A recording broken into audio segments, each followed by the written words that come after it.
naka-attend. Tapos may oras din kasi 10 to 4 p.m. Kaya hindi ko kaya dito dahil baka yung pagbiyahe pa lang naubos na yung oras. At salamat sa Panginoon na yun nga, nangangapa pa din sa trabaho doon kasi hindi naman kasi agad-agad. Yung iba kasi yung sa training center compared sa mismong real na pagtatrabahuhan. Doon mo talaga daw matututunan yung trabaho sa mismong mismong work na, hindi sa training center. At salamat na may mga nagtuturo naman doon, yung mga matatagal na doon, nangangapa pa sa mga work doon. At salamat sa Panginoon kasi tinutulungan niya ako na ma-cope up yung mga work doon. Kasi mahirap kasi officer, more on, titingnan ka kasi ng mga tao mo kung ikaw ba talaga is. Kasi ngayon, yung sabi sa amin ng district namin na meron kaming parang to lead, parang to inspire yung mga, yung mga subordinates mo pagdating sa trabaho. Kasi reward and punishment lang naman kasi daw yung kailangan naming sa kanila. Parang in role play pa rin kami na kapag may violations, ganyan, may punishment. Kapag naman may nagawa yung is rewards, ganon. At yun, mamahalin mo yung mga tauhan mo din. Yun nga, salamat kasi Kristiyano nga. At iba yung treatment pagka Kristiyano yung leader compared sa mga, yung hindi siya Christian. Kasi may mga tinatawag kasi na talaga na kupal ba, parang ganon. Yung word na ganon, yung dapat kasi pag leader ka, kaya mong gawin. Yung iuutos mo, kaya mo din gawin. Hindi yung mag-uutos ka na hindi mo kayang gawin. Yun yung ini-imply sa amin ng aming district doon na wag magpaparusa. May mga ganun kasi, may mga kahit nagiging abusado yung pagiging leader. Parang, tapos sa halip na makisuyo ka sa tauhan mo, parang hindi mo na iniisip yung welfare nung mga tauhan mo. So, tutuyuin ka talaga ng mga tauhan mo. Baga, pag nag-utos ka ganyan, hahayaan ka na lang ng mga tauhan mo. Kasi yung pakikisama mo ba sa kanila na inuutusan mo sila tapos parang hindi nagbe-benefit din sa kanila. Na sila na kasi tao din naman kasi yung mga tauhan na yun. At syempre ako, na yung father ko, syempre, din siya, enlistment din. Nakikita ko kasi din yung father ko sa mga tauhan nun. Kasi ganito din yung ginagawa ng papa ko dati na inuutos-utusan lang din ng officer. So, yung implication ko talaga sa mga officers is, yung tama talaga yung treatment mo sa mga tauhan mo. At yun, wag kang, ang lang kasi dun is, meron ka lang naman na nakapatong sa Pero yung pangtao na pagtrato sa kanila is dapat ay naiibahagi mo talaga ng maayos. At yun nga, mas nakikita ko talaga na pag ganun yung leader talaga is marami talaga kahit hindi mo suyuin na mga tauhan, is sila na yun talaga mag-volunteer para tulungan ka. At compared dun sa may mga, syempre, sa naman, may mga ganyan talaga na, yung iba nagtatago na, ayaw na magpakita kasi ayaw mautusan, ganyan. Parang sa pag nautusan kasi parang wala na, hindi man lang thank you. Parang yung mga simpleng bagay ba na dapat i-implement sa mga tauhan mo is dapat ay naipapakita mo. At yun yung pinapasalamat ko sa Panginoon na buti hindi yun ganun yung Parang nakikita ko din kasi as a church, yung sa trabaho namin na yung pastor, parang district, ganyan, na lahat ng kailangan, ng pinakamataas is binibigay, ganyan.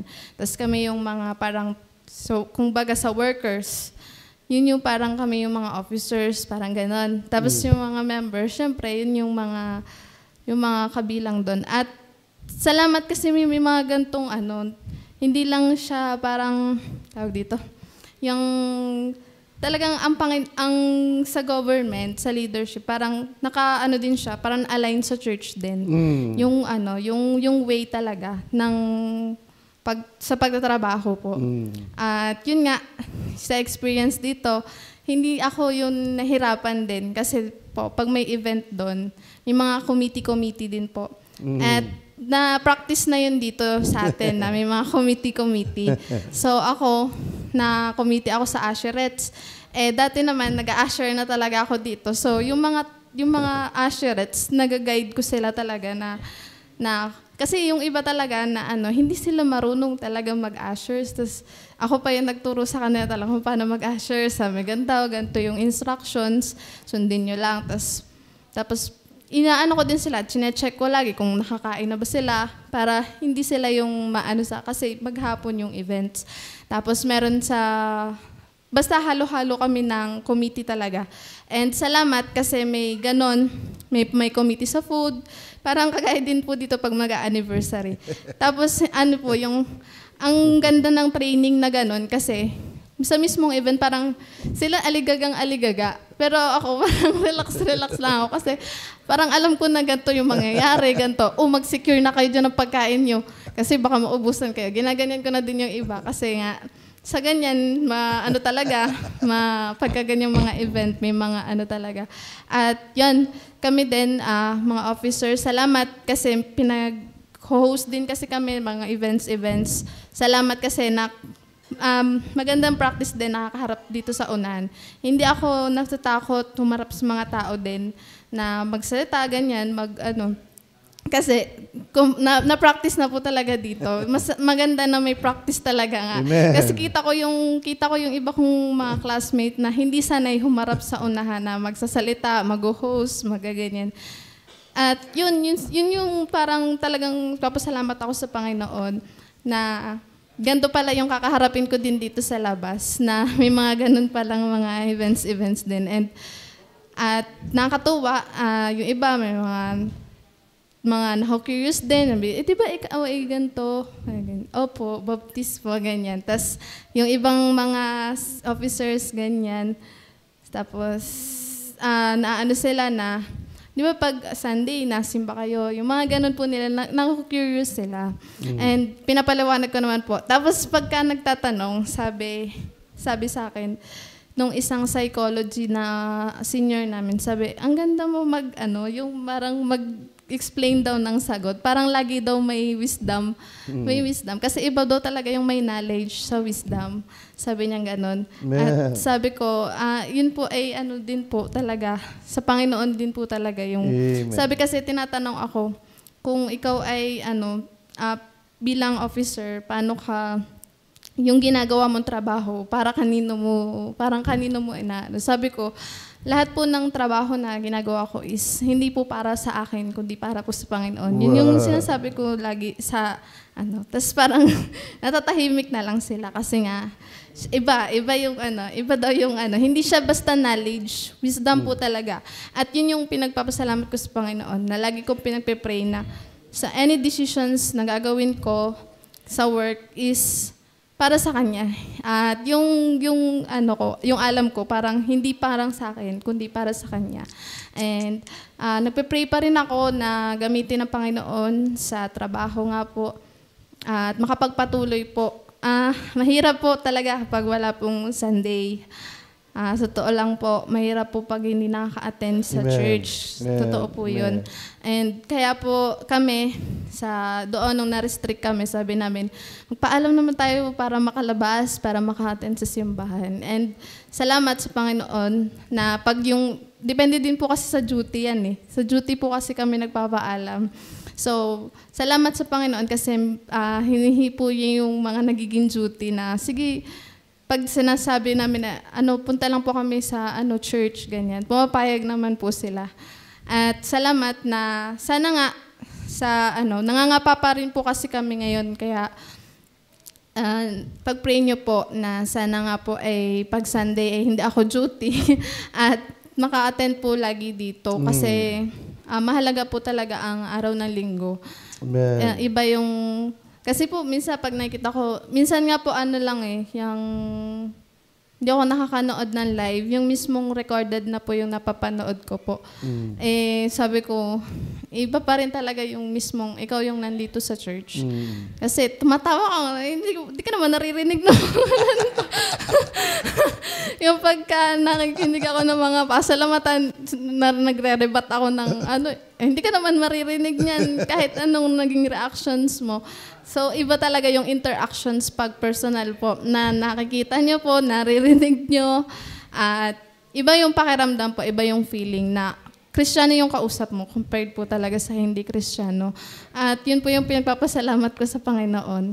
At maganda din talaga na ikaw talaga kahalubilo talaga sa ganyan. Kahit saan kang church na Baptist naman is sabi, kina Pastor Eloy, ganyan.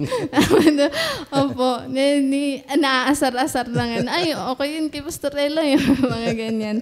At salamat po talaga sa Panginoon. Ipag-pray niyo po na sana po ay, wala pa po kaming meron po kasi yung port starboard. Pag starboard po, December na wala kang parang December break. Tapos yung port ay New Year's break. Ay pag-pray niyo po kung ano pong kalooban ng Panginoon sa akin, kung anong break yon, kung port or starboard po yung. Sila po kasi yung mamimili din po nun. Pero sa akin po, parang mas maganda po pagka December. Kasi po pag November, pag January, kahit naka-break ka, tapos naging na-on-call, na-recall, pinapatawag po talaga kahit naka-break ka. Kalimitan naman po pag January, maraming incidents. Pag December naman po, konti lang yung mga incidents. Pag January, lalo po, pag mga po, naka-heightened alert po lagi ang Coast Guard sa ganun po. Sana po, kung anong kalooban po ng Panginoon. At yun po, salamat po sa inyo, sa prayers nyo, kay Pastor, sa mga nandito. Alam ko na kayo po ay nagpe-pray sa akin. Miss ka na namin. Opo. Namimiss ko nga po. Lalo na po, pagka natutuwa po ako kasi parang na-develop na din nga po dito, kagaya ng mga nag-special numbers, na kita ko na dati, konti lang yun talagang nag-special numbers. Ngayon po ay dumadami na po, nahahasa sa pagkanta. At tinanabiyaya yun. At ipagpatuloy niyo yan para sa Panginoon. Kasi magagamit niyo yan talaga. Amen. At yun lang po, maraming salamat po.